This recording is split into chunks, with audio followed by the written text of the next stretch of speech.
Hey guys, welcome back to the second half of lesson 6.3 on vectors.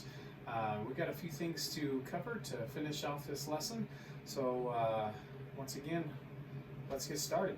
Okay, so our first objectives here that we need to cover today are to be able to write vectors as linear combinations of something called unit vectors. So we're going to start off looking at unit vectors and how we can use them to represent really any vector. And then we're going to look at finding the direction angles of vectors, and this is where this definitely applies still to trigonometry.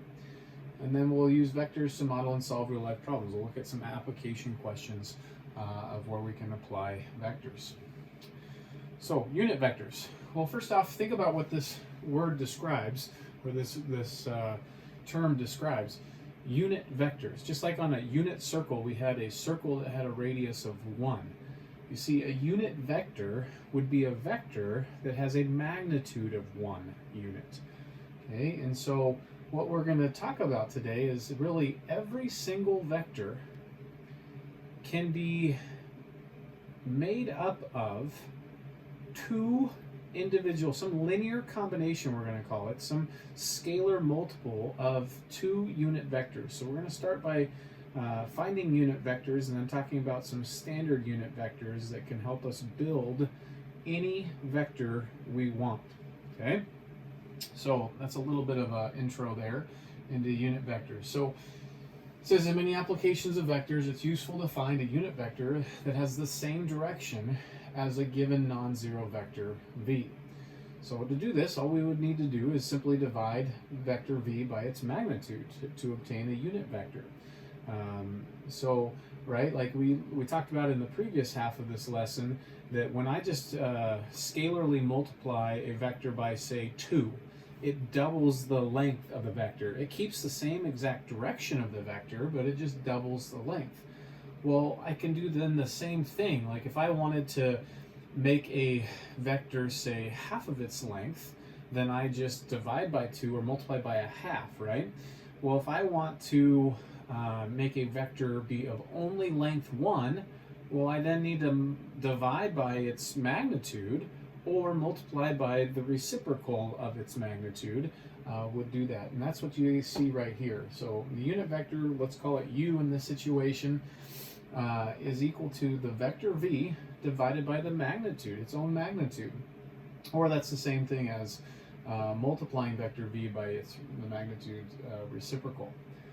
Okay, so what you need to realize then is that the unit vector is just a scalar multiple of v, and then the vector u will have a magnitude of 1 and be in the exact same direction. Because remember, whenever we multiply by a scalar, it doesn't change the direction. You can picture those 5 or 6 vectors that we had yesterday in our previous lesson. You remember they were all just scalar multiples of one another, and so all you saw was the length change. They were all parallel to one another, but didn't change the direction when multiplied by a scalar. Okay, so the vector u then is called the unit vector in the direction of v. So let's put this to practice here with a first example. This is an example of what you might see in your homework assignment. That is to find a unit vector in the direction of v, and they describe v in component form as -2, 5. And then at the end it says verify that the result has a magnitude of 1. Okay, so let's take a look at this together. I copied down the pertinent information here that vector v in component form is -2, 5, and we're asked to find the unit vector in the same direction as v. So what we just learned is that that unit vector is equal to 1 over the magnitude of vector v times by vector v itself. Okay, so we need to figure out what is the magnitude of vector v. Well, we did this in our previous lesson here. The magnitude of vector v, since it's in component form, just equals the square root of the sum of the squares of each component. So that's -2 squared plus 5 squared. 2 squared is 4, 5 squared is 25. Add them together, you get 29. So this is the square root of 29 that is our magnitude of this vector. So then 1 over the square root of 29 is 1 divided by its magnitude times by vector v. Vector v is -2, 5 in component form. And so here's my scalar to multiply. We worked on scalar multiplication in our previous lesson. Okay, so this ends up being -2 over root 29, 5 over root 29, which, when we rationalize, because we're good algebra students, you get -2 root 29 all over 29, 5 root 29 all over 29. There would be the unit vector, okay, in the same direction as vector v. All right, so again, big idea is to find a unit vector. Basically, we just take the given vector and we divide by its magnitude. And dividing is, right, the same thing as multiplying by its reciprocal. So that's why I chose to do it that way, since we really looked at scalar multiplication in our first half of the lesson. All right, lastly, the problem didn't end there. It did say verify that its magnitude is 1. So I'm going to go ahead and find the magnitude of this vector. I could do this one, but I think it'll be simpler to work with the unit vector right here in that form, in the unrationalized form. So to find the magnitude of u, this equals the square root of the sum of the squares of each of its components. So this would be -2 over root 29 all squared plus 5 over root 29 all squared. And when you square a fraction, you square the numerator and square the denominator. So this makes 4 over 29 plus 25 over 29 inside of your square root. And 4 29ths and 25 29ths adds to make 29 29. So this is the square root of 1, which we know to be 1. What a great check. We just saw that the magnitude of the unit vector is 1, and that's always the case. Every unit vector has a magnitude of 1. That's why they call it a unit vector. So there's an even better chance now, basically what we're saying, that is indeed the unit vector in the direction of this right here. Okay, so good. Hopefully that helps. Let's keep plugging away here a little bit. Check to make sure that did this correctly. Okay, notice a very similar setup here. You're taking the vector v in component form and dividing by its magnitude, which is the same thing as multiplying by the reciprocal of its magnitude, and you get that answer, which they went ahead and left that here. Let me do a quick look in our textbook to see if they're comfortable with that being the answer. If that's the case, then I would be fine with that as well. Let me find and answer that real quick.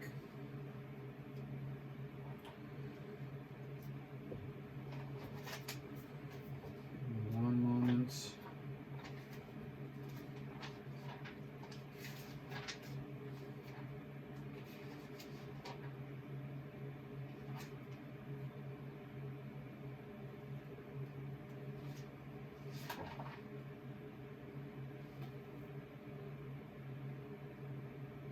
No, it does look like all of the answers in the back of my book do show the answer in a simplest radical form. So it doesn't. Most of you can, like I just did there, can do it in your head. It's not but a half second more to the problem. So let's just continue in the habit of that. All right, and then here they come. They're checking to make sure that it has a magnitude of 1, which it does.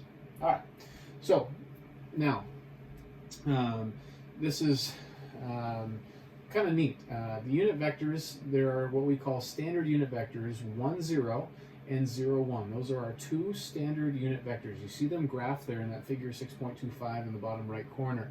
And so those are, anytime you see boldface lowercase I, boldface lowercase j, we're referring to those two standard unit vectors. And so why these are helpful, for first off, hopefully you agree that all of them have a magnitude of 1. It's very simple to see their magnitude because They're just, one's vertical, one's horizontal, so it's easy to see their lengths. But what's really unique about these is every single vector can be some, what we will call, linear combination of these two vectors. Let me show you what I mean by that. Okay. Let's go here. Okay, so say I have, that pen is dying on me. Say I have this vector right there. Okay, so let's call that vector v, and I've got this standard unit vector right here and standard unit vector right there.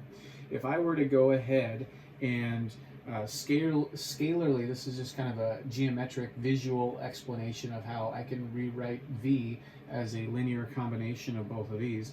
If I were to scalarly multiply this vector right here, which is named I, okay, and multiply by whatever constant is needed in order for it to have this length right here. So say that that's a times by a. So then this ends up being a times unit vector I, and then that would be what this vector is. Then I would need to then multiply this standard unit vector by some scalar in order for it to have this length right here. We'll call that b that I'm going to multiply it by. Okay, if that's the case, then this is a and this is b, by the way. And so what you would say is this vector could be labeled as b and then the j vector, b times the j vector. And so what I want you to see here is, if you remember how to add two vectors, what you would all hopefully agree, this is from our last lesson, is that this vector is just the sum of a times the I vector plus b times the j vector, because remember how we add, we take, you know, if I'm going to add these, then I could say I'm going to take that vector and I'm going to move this vector on over here where I'm doing that whole tip to tail addition, and then the resultant vector is from the start of the first one to the end of the second one. And so what I learn here is that this vector v is a times unit vector, standard unit vector I, plus b times standard unit vector j. Okay, and again, this was just an example here in the first quadrant, but that doesn't really matter. But really, any vector can be written as just some scalar multiplication. And this should make good sense too if I were to think about it more algebraically. Obviously, if this is the case, vector v can be labeled in component form as a comma b. Well, think about it, and this is something that we'll be able to fly through in the slides coming up here, is that isn't this the same thing as a times 1, 0 plus b, I'm running out of room, times 0, 1?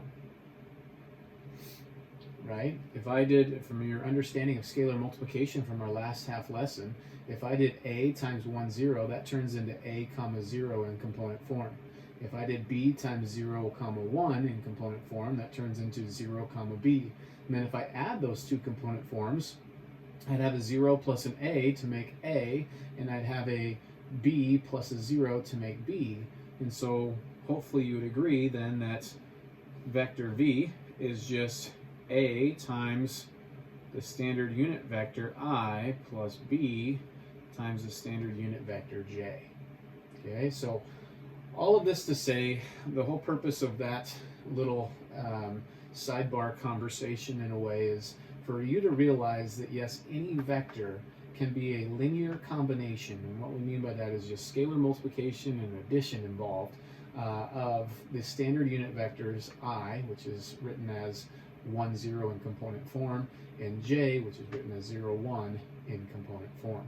Okay, so I tried to show you one, a visual geometric kind of explanation of that, and then two, over here, a algebraic approach to explaining that.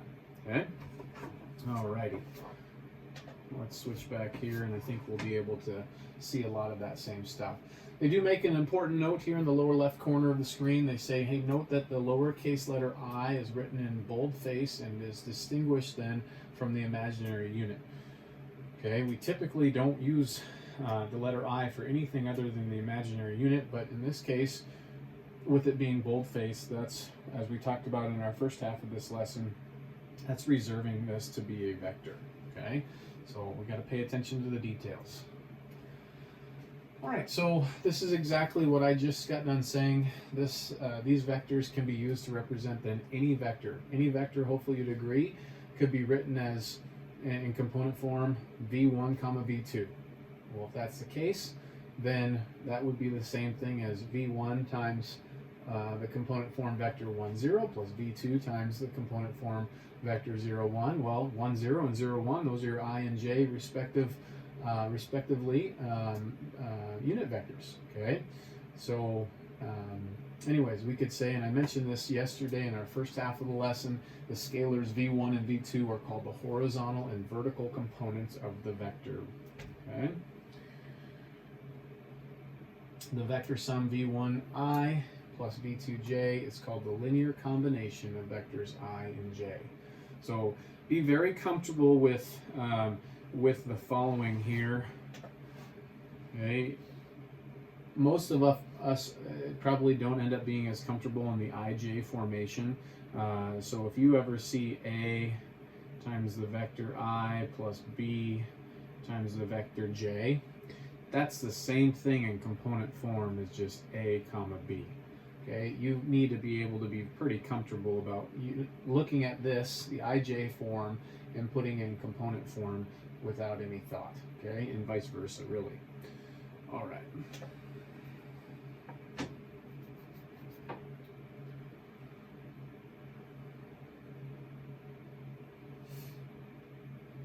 Okay, so now let's talk about direction angles, and as I mentioned when I was looking over the objectives with you, this is really where the trigonometry comes into play in this lesson. Why this lesson with vectors is really in a chapter still dealing with trigonometry.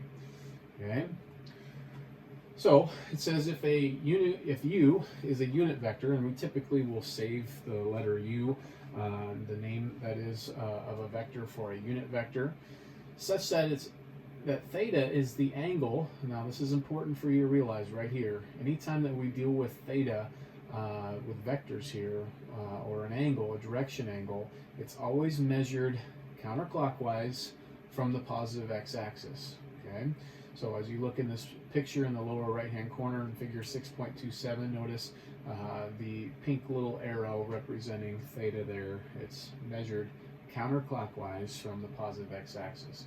Now this is not anything new to us, thankfully. This is just how we always measure angles, right? The standard position angles are measured this way as well. So that's really helpful, as it's a continuation of what we've already been doing. Let's see here. And then the terminal point of the unit vector u lies on the unit circle for sure, because remember it's a unit vector, so it has length 1. So they're saying that, hopefully you'd agree with this, that x comma y, which is in component form, the component form for the unit vector here. I mean, just look at that picture, right? If that ordered pair on the unit circle is x comma y, then that's exactly how we name that unit vector, right? By the terminal point of the vector. And so how do we find what x and y are? Well, if you were to try to find x is what, adjacent to our direction angle, and then we know that the hypotenuse, the length or the magnitude of that unit vector, is 1, and so I could go ahead and use a cosine ratio. Cosine of our direction angle will equal x over 1, thus x is just cosine theta, as they say. Okay, and likewise the same argument for finding y to be just sine theta. Okay, so for really any unit vector that has a direction angle, we can go ahead and describe it as just in component form cosine theta comma sine theta, or in ij notation or form, cosine theta I plus sine theta j. Again, remember what I just went back to the document camera and said, those are very synonymous. Okay, so the angle theta is the direction angle of vector u. So they say, suppose that u is a unit vector with the direction angle theta. Again, keep in mind that if vector v is in ij form, ai plus bj is any vector that makes an angle theta with the positive x-axis, it has the same direction as u, and you can write, okay, so remember, if this has the same direction angle, okay, so then this just has to be only a scalar multiplication of the unit vector. Well, if the unit vector is just cosine theta comma sine theta, then it's just going to be the magnitude of v times that. So what we come away from this is we can represent any vector, okay, and this may not be as abundantly clear as what you see right there, so let me break away here again. What this is saying is we have a new way of representing any vector. Any vector v can be thought of as the magnitude of v times cosine of the direction angle, comma sine of the direction angle in component form. Oops, I was off the screen there, sorry about that.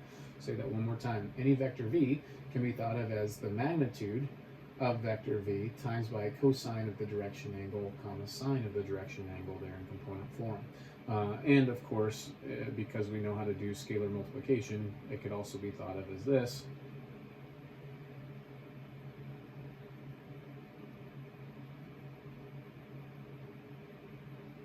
Okay, so this is going to be really helpful, especially in a lot of application or word problems where we're told the magnitude and an angle, and so thus we can come up with a component form vector for that force or velocity or whatever that we're given in the problem.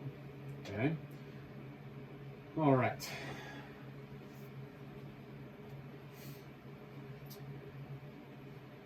So then they're saying, well, how could I figure out what the direction angle is? If you know what the vector is, how can you find the direction angle? Well, I would just encourage you, if you know it, I mean, we can say this as they're walking through here, but really what this is saying is that tangent of that direction angle is going to end up equaling b over a, b being the vertical component, a being the horizontal component of that vector. I prefer to just draw a picture, and it becomes really easy to find the direction angle. Okay, and we'll see that in a actual application question right here, an example of that. Okay, so let's do this example together. And I think this will start clicking a little bit more if it isn't already. All right. So we're asked to find the direction angle of each vector. Okay, so I went ahead and I copied down those problems right here. Find the direction angle of each vector. Okay, so vector u is the direction angle that they want us to find, and we have this right here. So first off, let's get comfortable with rewriting this in component form. What's the component form of vector u? Hopefully you're thinking to yourself 3, 3. Okay, so I mean, let's get a visual of this to understand what we're talking about. Remember, the component form, when graphed, is graphed in standard position, where its initial point is at the origin, and its terminal point is described right here. So 3, 3. So this is that vector u. I know they named it u, and we normally save the letter u for unit vectors, but this is not a unit vector. This does not have a magnitude of 1. It has a magnitude of the square root of 18, I believe, which can be reduced to, what, 3 root 2. So anyways, that is our vector u, and so we want the direction angle. Remember, by definition, that the direction angle is the positive angle measured from the positive x-axis measured counterclockwise. Okay, so this is theta that we're asked to find. Well, look at this triangle. we know a couple parts of this. We know that this is 3, and we know that this is 3. Okay? So how can I find theta? Well, I know the opposite, I know the adjacent of this, so it would make sense to do tangent of theta equals opposite over adjacent, or 1, right? And so theta is going to equal the tangent inverse of 1. All right, so that's what we're asked to find. Let me grab my calculator. Sorry for blocking the screen, but my calculator was away from me here. So we go to our calculator. I'm in degree mode, which is fine, and I'm going to do the tangent inverse of 1. And it's 45, obviously. We knew that, right? Okay, so this is 45 degrees. Okay, so good. And let's do one more example here that is a little bit more challenging. We have a different vector. This time the vector is in, it's still in ij form. Okay, and so in component form, this is vector 3, negative 4. So let's go ahead and graph 3, negative 4, 3, negative 4, there is our vector v. Okay? And so we want the direction angle. Well, the direction angle is going to be this angle right there. Okay? Remember, it's the positive angle measured from the positive x-axis counterclockwise. So that's the direction angle that we need to give it. Okay? So here we go with that.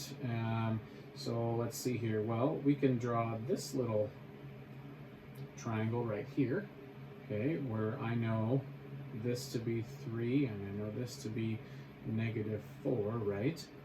Okay, and so I can find this angle right here that is not the direction angle, but it's an angle that will help me in the process of finding the direction angle.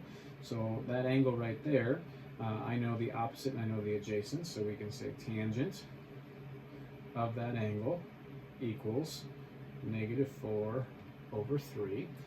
Thus, theta is the tangent inverse of negative 4/3, or approximately the tangent inverse of negative 4/3. I know you can't see it, but I'm just off the screen doing that.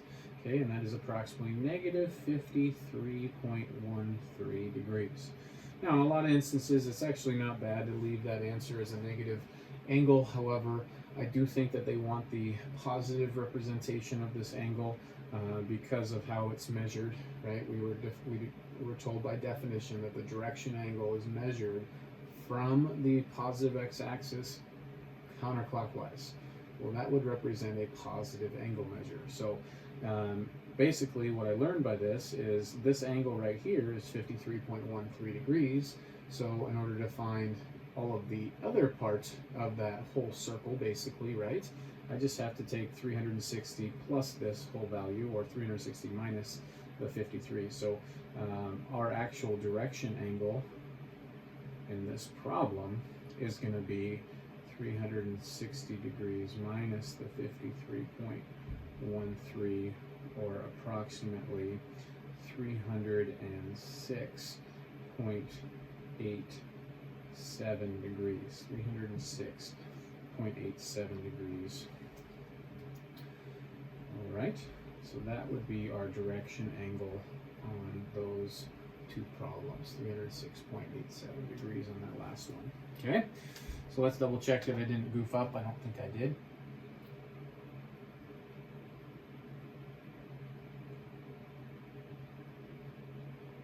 I'll do that 45. 306.87 degrees. Okay, good. And yes, keep in mind, as we saw, the direction angle can always be found, or at least steps in the process of finding the direction angle can always be found by taking tangent theta equaling b over a. This b value over the a value, b value over the a value. But to me, that's one extra thing to have to memorize. To me, it makes common sense when I draw a picture or I visualize the picture. Sometimes as I get better at this and I do more of these, I don't necessarily have to take the time to draw these. I can more visualize these and how to set it up. Okay? All right. So let's take a look at some application questions that we might do with this. Okay, so applications of vectors, and this is going to be the part that's going to end up being probably the most challenging, because it's not so repetitive of a process. These are going to be problems that are going to be forcing you to think and apply your knowledge, as opposed to just repetitively do another problem that was very similar to the previous one. Okay, so here's our first one that we're going to take a look at together. We're asked to find the component form of a vector that represents the velocity of an airplane descending at a speed of 150 miles per hour at an angle 20 degrees below horizontal. Now, this is very important in this problem that the figure is actually given. I'll come back over here to the screen for you to see, because nowhere in this description did they say that it had to be, I guess as this is pictured here, descending over here to the left. Okay, from the wording of this problem, it could have been descending over here to the right, and in that case, you'd end up with a different component form. Okay, so in this case, this problem really needed the picture in order to distinguish that part. All right. Okay, so let's do this problem together. We need the component form of this vector that we have graphed here. Okay, so what do I need for a component form? Well, I need, remember how we said that for any vector v, said this a few minutes ago, that it equals the magnitude of vector v times by cosine of the direction angle, comma, sine of the direction angle, right? Sorry, that's a little bit off the screen there. Let's go like this to be able to get that. Okay, so if that's the case, okay, need to zoom out. Okay. So if that's the case, then what do I need in order to find the component form? I need the magnitude of this vector, and I need the direction angle. Okay, so this isn't actually terribly hard. The magnitude of the vector is actually given in this problem. Okay, what's the length of this vector? The length of this vector is this 150 miles per hour. Okay, that's the speed or the magnitude of its velocity. Okay, remember velocity includes the direction, but that's for sure its speed. So that's my 150 now times the cosine of our direction angle. So the common mistake, and this happens all the time that students will make, is they'll say 20. Well, the angle given was 20. Yeah, but where is 20? Remember what the definition of this direction angle. The definition of the direction angle is an angle measured counterclockwise from the positive x-axis. So that 20-degree angle would actually be representative of a plane that's ascending right here. Okay? But that's not what we have. We have descending. I need to truly represent what is this angle right there. That would be the measure of the direction angle for this specific vector. Okay? So make sure that you understand that. That is a big part of this problem. Well, that angle is going to be 180 plus the 20, so I need to use 200 degrees as its direction angle. Okay, so we're real close. I think their expectation on this problem would be that you end up going ahead and just computing this. So I'm going to go to the calculator here and just type in 150 cosine 200. So we get negative 140.95, comma, 150 times the sine of 200, negative 51.30. Okay, so this is our component form for that vector right here. And it makes sense. And remember, think about if you were asked to graph this. You would expect both of these to be negative for this vector, right? Because again, graphed in standard position as the vector is, okay, we need to go to find this point negative horizontally and negative vertically, right? It's to the left and it's down. So how much? Well, it looks like this 150 mile per hour speed, I guess, or this force right here, this vector representing the velocity of this airplane. There's 140.95 miles per hour directed to the left, and then there's 51.30 miles per hour directed down. Okay, is what that's kind of a way of thinking about that problem. Okay, so that's how you do that. All right, so they started really the same way. I see no reason to utilize I and J in this situation, but you'll notice those values. Now they have 0.96. They are actually wrong. It's because they probably utilized the 0.9397 number as opposed to, I just computed the whole 150 cosine 200 on my calculator, and so their rounding is actually slightly off. Okay, so there's their component form right there. Okay, and then it says you could obviously check to make sure this has a magnitude of 150. If you took the square root of the sum of each of those squares, you would end up with 150. Okay. All right, so a couple other example problems. I know that this is the area you're going to struggle the most with, so I wanted to take some time to do this. This is a kind of a pretty common physics problem right here.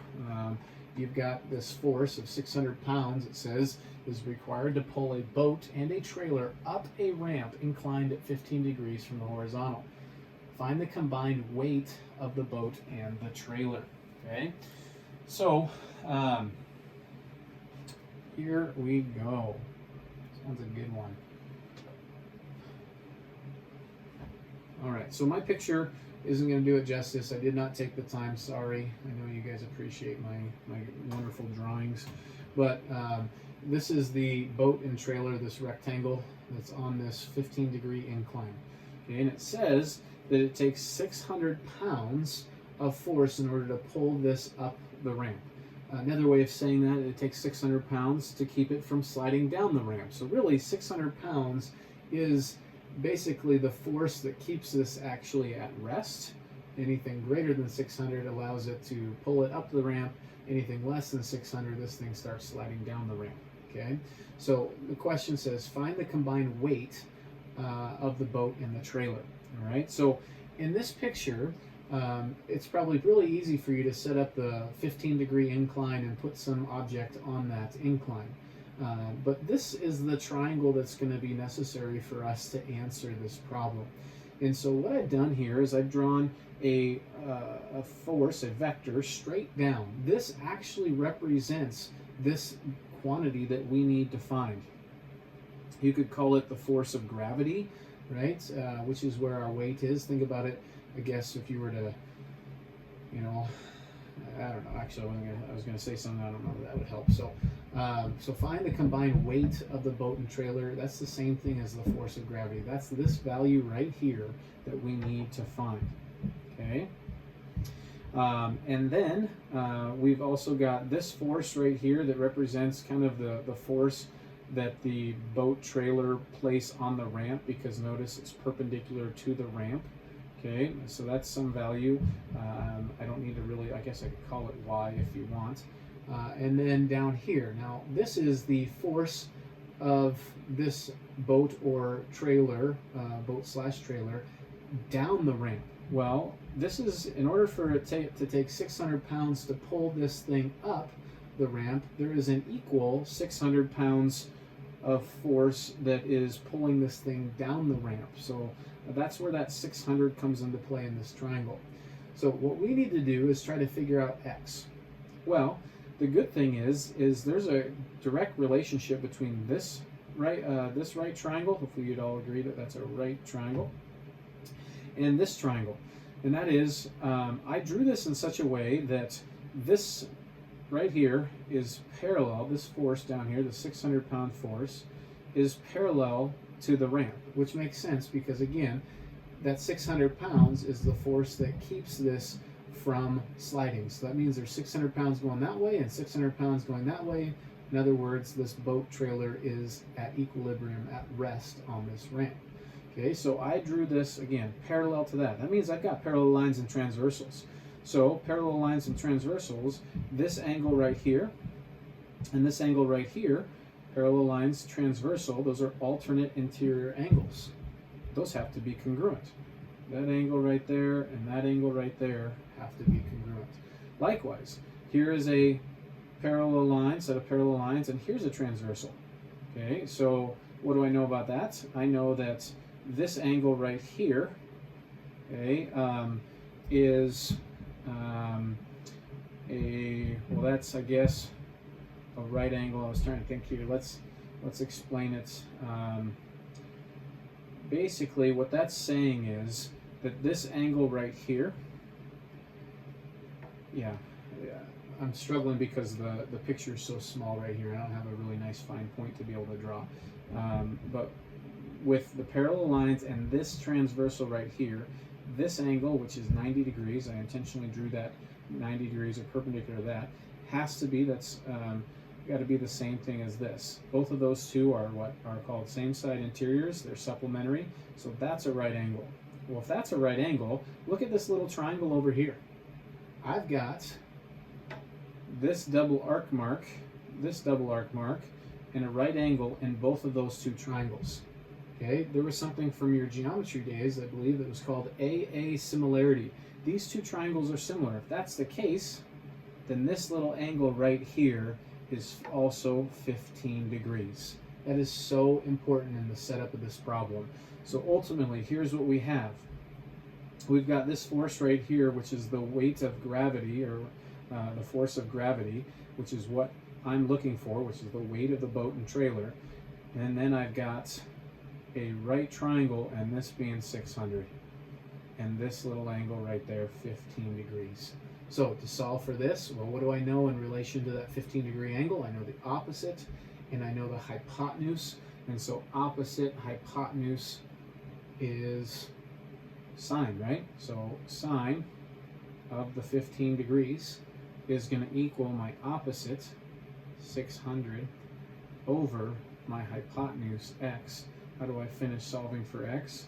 It looks like x equals 600 divided by the sine of 15 degrees, or approximately, going to my calculator here, 600 divide sine of 15, and we get 2,318.22.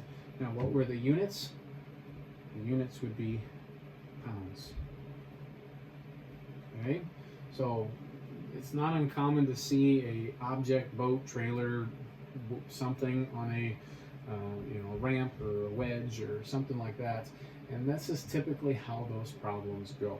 Okay, so that was example 9 out of the book, if you needed to reference that for further explanation, but I think that should help. Okay, and then let's take a look at one last question, okay, because this is very, very common to see, and I wrote it down. I'll switch it over here. I typed it up, and then I'll probably end up erasing what's on my whiteboard. But an airplane is traveling at a speed of 500 miles per hour with a bearing of 330 degrees. Right there, you should be thinking, remember we talked about how planes have special bearings, okay? At a fixed altitude. It says when the airplane reaches a certain point, it encounters a wind with a velocity of 70 miles per hour in the direction of north 45 degrees east. Okay, so what are the resultant? That is such a key word. When you read resultant, okay, we talked about this early, I think, in yesterday's first half of this lesson. Resultant means we're going to be adding forces together. So what is the resultant speed? Well, that's, remember, speed being the magnitude of velocity, and the resultant direction of the airplane. Okay, so if you recall, our let's go back. Let's switch on over here and work on this problem. I'm going to go ahead and potentially we'll end up needing to erase that, but we'll see. Okay, so here's this airplane, and we've got this information. We need a picture. Okay, so we know that it has a bearing of 330 degrees. So if you recall, we talked about how plane bearings are measured off of due north and clockwise. So for a plane, due north and clockwise, 330 degrees is going to be just 30 degrees off from going all the way around. So there's my bearing of 330 degrees. Okay, I'm actually going to draw it a little bit bigger here.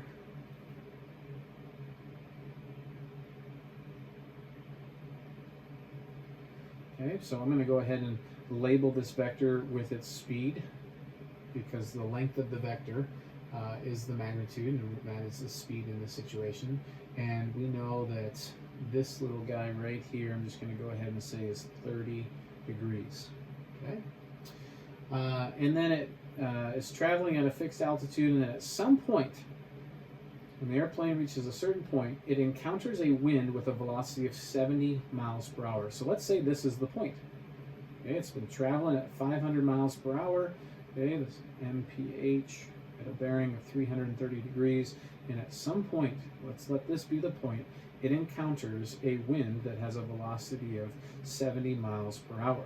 Okay, and in the direction of north 45 degrees east. Remember that when we're dealing with bearings like this refers to 45 degrees east of north.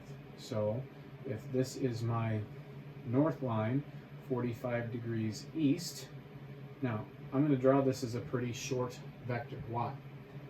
Hopefully you're telling yourself, because 70 miles per hour is very minuscule compared to 500 miles per hour.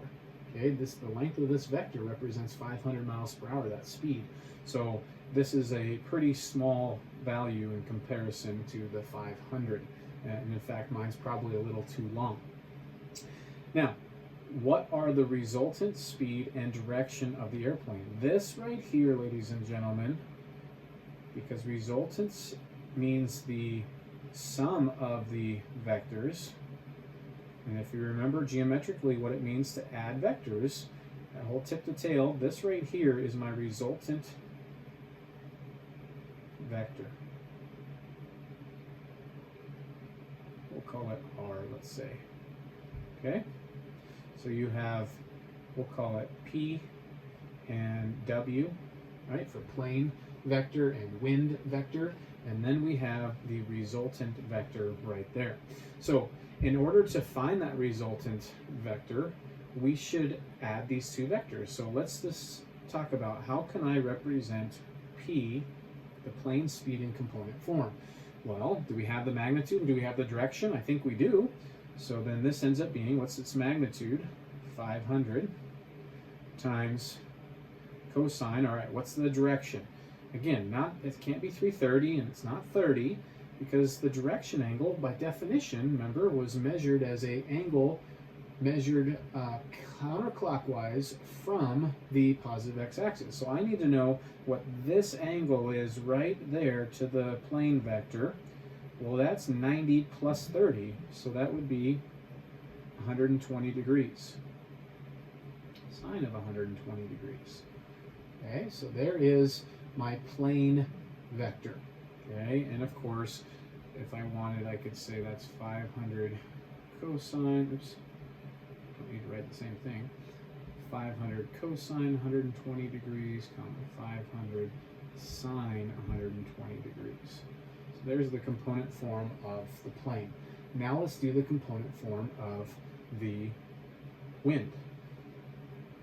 Okay, so keep in mind that the wind, even though I drew it up there, keep in mind that that's just like me having the wind drawn right here in standard position. Okay, so if that's well, I need to know what is the magnitude and what is the direction angle of that vector. Well, the magnitude is the 700, or it's not 700, excuse me, 70. Right, I never labeled that, but the magnitude was 70 miles per hour. So we have 70 times the cosine of, what's my direction angle? Well, we know that measured off of north, this was 45 degrees east, but that's not what direction angles by definition are measured from. Direction angles are measured clockwise from the positive x-axis. Well, that happens to be an additional 45 right there. Or not additional, but that all happens to also be 45. So we have 70 cosine 45 and 70 sine 45. Okay, so that's P and W. And again, the resultant vector is just the sum of these. So I just need to add these two together and I get my resultant vector. Okay, so I'm going to go ahead and add 500 cosine 120 plus 70 cosine 45. I'm going to do it right here. And that will give me the horizontal component of my resultant vector. So 500 cosine 120 degrees, I'm still in degree mode, plus 70 cosine 45. We could probably come up with exact values of these because these are actually all pretty angles, but we don't need to. And we get negative 200.50, should say approximately. And then we're going to do the same thing over here. I'm going to add the vertical components of these two forces, 500 sine 120 and 70 sine 45. 500 sine 120 plus 70 sine of 45. And we get 482.51. Now I've got those two values on my calculator, and so that's going to be helpful. So let's just check for reasonableness. Because I drew a nice picture that's somewhat accurate, does it make sense that this resultant force would have a negative horizontal component and a positive vertical component? Absolutely. If I was to write the name of this, or in component form of this vector, I should have a negative because I'm going to the left horizontally, and a positive because I'm going up vertically. Okay, so that makes very good sense that that would be an appropriate solution for the resultant force. Now, but that's not what the question asked. If I go back up here to what is the question asking, it wants the resultant speed. Remember, speed is the what of velocity, the magnitude, and the direction of this airplane. Okay, so the speed is the magnitude of the resultant force here. Okay, so this equals, right, the square root of negative 200.50 squared plus 482.51 squared. Okay, so, or approximately, so I'm going to use these exact values because I've got them on my calculator. So I'm going to say this value, quantity squared, making sure I square the quantity, plus this value squared, and square root all of that, and I get 522.51. There I'm rounding. What would be the units on that for speed? Miles per hour. So there's one of my answers. 522.51 miles per hour is the resultant speed of this airplane. Okay. Now I need the direction. Okay, so I'm going to erase the top because I'm running out of room here. The direction of this airplane.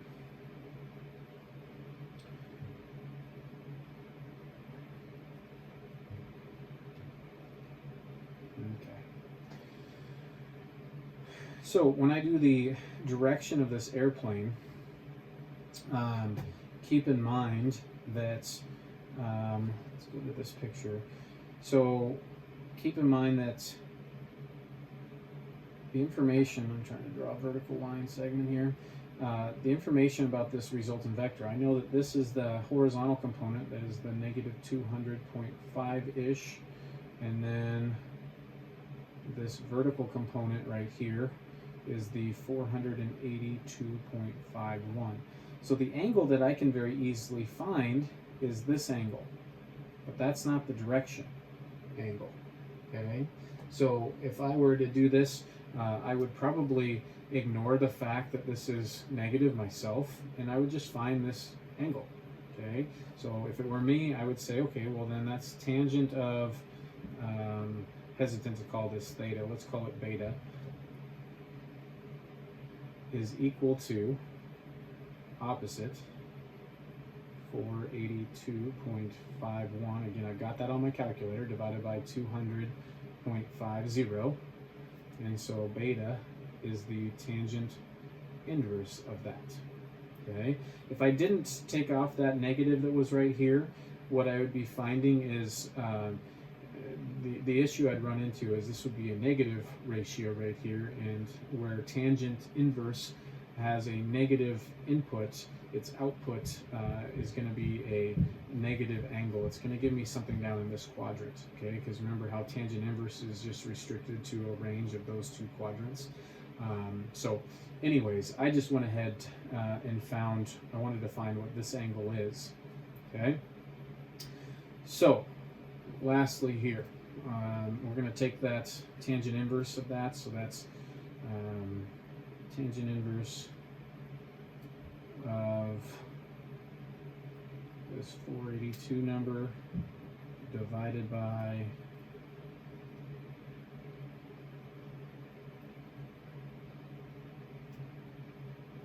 that. And I got an angle of 67.44 degrees, okay, rounded to 2 decimal places. So that's what this is. But the question asked, what is the resultant speed and direction of the airplane? Now they're talking about a direction of an airplane. That wants what is measured off of, remember, directions for airplanes, bearings in other words. It wants measured off of 360 clockwise, excuse me. It wants that. Well, that angle would be 270 gets you here plus whatever beta is. So our angle for the airplane, its new direction or its new bearing, they probably should have said what is the new bearing for the airplane, including the wind, is, we said 270 plus that beta. So that would be 337.44 degrees, I believe, would be the bearing for that new plane. Okay, including, not new plane, but that plane including the wind.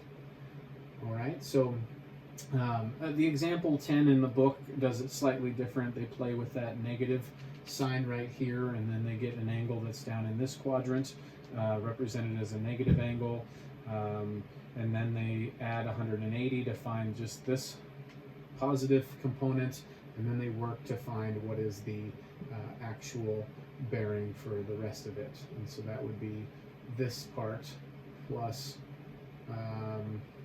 some more. So I thought that this is a lot easier to just deal with as a positive value. So that's how I tackled that problem.